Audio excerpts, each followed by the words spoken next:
네, 시청자 여러분 안녕하십니까? 금요일 아침 여수 MBC 뉴스투데이입니다. 설 명절을 앞두고 주요 정치인들의 지방선거 출마 여부와 거취가 윤곽을 드러내고 있습니다. 이런 가운데 지역 조직을 재정비한 국민의힘은 도내 대부분의 시군에서 후보를 내기로 했습니다. 순천시장 선거를 둘러싼 주요 관심 중 하나는 김광진 전 청와대 청년비서관의 출마 여부입니다. 김 전 비서관은 출마에 대해 크게 생각하지 않았었지만 지금까지 쌓은 정치적 경험을 지역을 위해 사용해달라는 권유가 이어지고 있고 현재 후보군의 상황 등을 고려할 때 출마를 깊게 고민하고 있는 것은 사실이라며 과거보다는 확연하게 적극적인 입장을 보였습니다. 문재인 대통령의 신임을 얻었던 김 전 비서관이 후보로 나설 경우 선거 판세에 큰 변화가 예상됩니다. 지난 총선에 출마했던 장만채 전 교육감은 이번 지방선거에서 순천시장에 도전하기로 마음을 굳혔습니다. 한때 도지사나 교육감 후보군으로 거론됐던 장 전 교육감은 꿈만 쫓기보다는 당선 가능성을 우선적으로 고려했다며 선택의 배경을 설명했습니다. 광양시장 선거에 뛰어든 정인화 전 국회의원은 무소속 출마를 확정했습니다. 최근 민주당이 여권 대통합을 추진하면서 입당을 권유받기도 했지만 권리당원을 충분하게 확보하지 못한 상태에서 경선을 치를 경우 본선에 오르지 못할 수도 있다는 판단이 무소속으로 남기로 한 결정적 요인이 됐습니다. 한편 지방선거에서 존재감을 보이지 않았던 국민의힘은 올해 대부분의 지역에서 후보를 내기로 했습니다. 결과에 상관하지 않고 호남에서의 지지 기반을 점차 넓혀나가겠다는 취지인데 광양과 진도, 화순 등에서는 후보로 나서겠다는 인사들이 이미 당에 신청서를 제출한 상태입니다. 40대 이내, 즉 젊은 층에서 후보를 좀 선발하고 승패에 좌우되지 말고 반드시 출마하는 것이 민주주의 정당의 자세다. 대선 이후 곧바로 치러지는 지방선거를 두고 여당과 무소속 후보군은 물론 야당까지 총력전을 예고한 가운데 일부 인사들은 설 명절 전에 기자회견을 열고 출마를 공식화할 예정입니다. MBC 뉴스 문형철입니다. 지난 21대 총선에서 불출마를 선언했던 주승용 전 국회의원이 어제 민주당에 복당했습니다. 주 전 의원은 이번 복당에 대해 과거 30년 동안 몸담았던 정치적 고향에 돌아온 것이라며 정치 활동을 재개하겠다는 의미는 아니라고 설명했습니다. 주 전 의원은 지난 2016년 총선을 앞두고 민주당을 탈당해 당시 안철수 의원을 중심으로 한 국민의당에 입당했습니다. 여수 경도 해양 관광단지 개발과 관련해 여수시 의회와 미래에셋이 비공개 간담회를 갖고 사업 추진을 위한 의견 조율에 나섰습니다. 여수시 의회는 어제 미래에셋 컨설팅 관계자가 참석한 가운데 올해 첫 전체 의원 간담회를 열고 타워형 레지던스 건립 계획과 관련해 층수와 객실 수를 일부 줄이는 내용의 조정안을 놓고 비공개 업무 협의에 나선 것으로 알려졌습니다.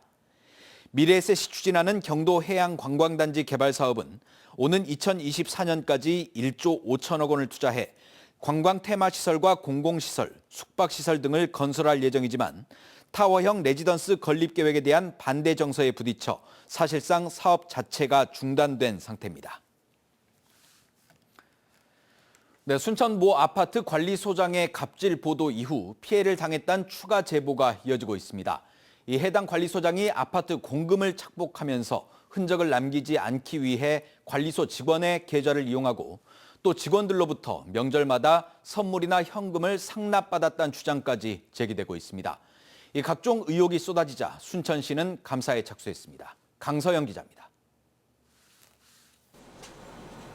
해당 아파트 관리소를 그만둔 한 직원이 입주자 대표들에게 보내려던 편지입니다. 심한 히스테리나 폭언 등 기존에 보도된 내용 외에도 관리소장 A씨가 아파트를 관리하면서 나오는 공금을 횡령했다는 내용이 담겨 있습니다. 입주민들이 차량 입출입 차단기 등 단지 내 시설물을 실수로 파손한 뒤 수십만 원 상당을 물어주면 A씨는 업체가 아닌 관리소 직원들에게 수리를 시키고 남은 금액을 개인적으로 챙겼다는 겁니다. 그런데 그 과정에서 횡령 의심을 피하기 위해 직원들을 이용했다는 문구가 눈에 띕니다. 취재진은 편지 속 사건의 당사자를 접촉할 수 있었습니다. 해당 직원은 자신의 계좌로 파손 변상금을 받아 A씨에게 현금으로 전달한 적이 있다고 털어놨습니다.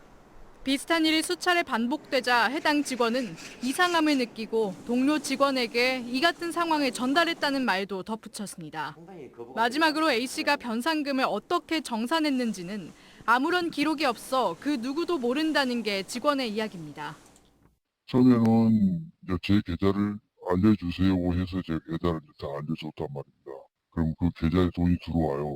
들어오면 그냥 제가 돈 찾아서 이렇게 갖다 드리고, 제도 양심상 또 다음에 어떤 일이 또 발생이 될 수 있겠다 하는 그러한 또 마음의 우려가 있어서. 뿐만 아니라 해당 아파트 단지 미화원들이 명절마다 A씨에게 주유비 명목으로 20만 원을 건네왔고 A씨가 넓은 평수로 이사를 할 때도 20만 원을 걷어 상납했다는 증언도 나오고 있습니다. 자기가 데려온 그 미화원이 있는데 그 애가 오고 난 뒤부터 돈을 걷어서 소장님을 주유권을 끊어주자고 막 40평대에서 50평대 이사 갔는데 선물해줘야 되니까 2만 원씩 걷자고 10명이니까 20만 원 15년 계좌목을 항상 넣는 거죠. 다른 데 두 군데를 내가 다녀도 그런 일이 없었거든요. 이에 대해 A씨는 모두 사실이 아니라는 입장을 밝혔지만 구체적인 해명은 없었습니다. A씨의 갑질에 이어 횡령과 착복 의혹까지 끊이질 않자 순천시는 해당 아파트의 갑질 문제와 관리비 집행 실태를 집중 감사하겠다고 밝혔습니다. 또 나머지 169개 공동주택단지에 대해서도 지도 점검을 실시하겠다고 덧붙였습니다. MBC 뉴스 강서영입니다. 여수 음파교회 세습 문제와 관련해 반발의 목소리가 커지고 있습니다. 교회개혁 실천연대는 어제 논평을 통해 여수 음파교회의 불법 세습 결정은 교단 헌법을 무시하고 우롱하는 것이며 자신의 욕망과 탐욕을 하나님의 뜻, 교회의 안정을 위한 것이라고 포장하는 것에 분노를 감출 수 없다며 결정을 철회할 것을 촉구했습니다. 또 예장 전남노회 공로 목사인 김병균 목사는 노회 소속 목사 200여 명에게 음파교회의 세습은 부끄러운 일이며 노회가 이를 방관해서는 안 된다고 강조했고, 전남 동부 기독교 교회협의회 역시 음파교회의 세습 결정은 교단이 무효화해야 한다는 성명서를 내는 등 논란이 확산하고 있습니다. 새롭게 개정된 지방자치법이 어제부터 시행에 들어갔습니다. 특히 개정법에는 지방의회의 투명성과 독립성을 강화하기 위한 내용도 포함되어 있는데요. 그런데 정작 지역에서는 아직까지도 지자체와 의회 간의 미묘한 신경전이 이어지고 있습니다. 김주희 기자입니다. 광양시와 광양시 의회가 지방의회 인사권 독립에 따른 업무 협약을 체결했습니다. 개정된 지방자치법의 시행에 따라 의회의 안정적인 운영을 위해 광양시가 의회 공무원 파견 등 인사교류와 신규 채용 등에 적극 협력한다는 내용을 담고 있습니다. 광양시는 이번 협약을 근거로 이달 안에 22명 규모의 의회 파견 공무원 인사를 단행할 예정입니다. 광양시 의회도 올해와 내년 각각 3명씩 구급 정책 지원관을 선발할 계획입니다. 하지만 광양시 의회는 개정법 시행에 따른 업무 협약 체결까지의 일련의 과정 속에서 불쾌한 기색이 역력합니다. 광양시 의회가 광양시의 업무 협약 체결을 요구한 시점은 지난해 12월 9일. 그런데도 시가 한 달여 동안 묵묵부답으로 일관하다 법 시행이 임박한 시점에서야 마지못해 업무 협약을 체결하자고 나서는 배경이 무엇이냐는 겁니다. 시의회는 광양시가 지난해 말 특정 사업 예산 삭감에 대한 맞대응 아니냐며 강하게 의혹을 제기하고 있습니다. 100억을 세워달라는 얘기죠. 이거 또 올라올 것 같은데 그대로 올라오면은 명분이 쓰지 않습니다. 네, 그런 것 때문에 솔직히 그런 것 때문에 아마 된 것 같습니다. 이에 대해 광양시는 연말연시 산적한 행정 업무 처리와 협약의 서면 대처 계획 등 때문에 관련 업무 처리가 다소 늦어진 것뿐이라며 입장을 밝혀왔습니다. 그렇지 않아도 개정 입법 취지와는 다르게 의회 인사와 예산의 권한이 지방정부에 여전히 존재해 반쪽짜리 아니냐는 지적을 받고 있는 개정 지방자치법. 광양시와 광양시 의회 간 미묘한 신경전은 개정 지방자치법의 구조적 한계를 단적으로 보여주는 사례가 되고 있습니다. MBC 뉴스 김주입니다. 전남 지역 수산단체가 참여하는 전국 최대 규모의 수산인 총연합회가 출범합니다. 전남 수산인 총연합회는 오늘 여수에서 전남 지역 수산인들이 참석한 가운데 창립총회와 수산정책 설명회를 개최할 예정입니다. 전남수산인 총연합회에는 수협과 어촌계, 생산자 단체 등이 참여했습니다. 자치단체가 주도하는 재생에너지 공영화 조례안이 도의회에 제출됐습니다. 전남연대회의는 재생에너지 공영화로 생태계와 마을 공동체를 파괴하지 않는 풍력, 태양광 발전 사업이 자리 잡고 생산전력이 주민들에게 돌아갈 수 있다며 조례 제정을 위해 범도민 운동을 전개할 예정이라고 밝혔습니다. 새학기를 앞두고 각 대학들이 합격자를 발표하고 있는데요.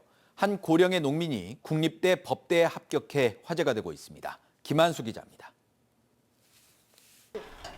20여 년 넘게 소를 키우고 있는 77살 최병모 어르신. 글씨를 배우고 싶다는 아내의 말에 6년 전 평생교육시설을 함께 찾아가 학업을 다시 시작했습니다. 왕복 2시간 거리에 있는 교육시설에 하루도 빠짐없이 나가 학구열을 불태웠던 어르신. 최근 목포대학교에서 반가운 소식이 날아왔습니다. 어르신이 그토록 원했던 법학과에 합격했다는 겁니다. 목포대학교 법학과는 물론 지금까지의 입학생 가운데 역대 최고령입니다. 내가 꼭 합격하리라 이 생각을 못했거든요. 근데 어떻게 합격 통지서가 와가지고 참 감개무량하고 너무나 기쁘고. 자식을 키우느라 뒤늦게 60년 만에 다시 펼쳤던 교과서. 고령의 나이에 힘들게 공부를 했던 것을 지켜보았던 아내의 마음은 뭉클합니다. 열심히 노력한 대가가 있구나 그런 생각도 들고 또 혼자 고생하고 그렇게 살아가지고. 어르신이 법학과를 지원했던 것은 자신을 키워주신 할아버지와의 약속 때문입니다. 법조인이 되라던 그 옛날 말씀이 여태껏 가슴에 남아 있었습니다. 귤이 시작했으니까 내 몸이 허락하고 건강이 허락한다 하면 노숙까지 내가 해보고 싶다 이 생각이에요. MBC 뉴스 김한수입니다. 여수 지역 사회적 경제기업의 수건 사업이었던 공동 판매장이 동백가치란 이름으로 어제 문을 열었습니다. 여수시와 사회적 협동조합 여수시 지부는 어제 한려지구에 공동 판매장을 개장했으며 앞으로 판로 확대와 상품 경쟁력 강화를 위해 공동 브랜드 개발과 상품화 지원에 나설 계획입니다.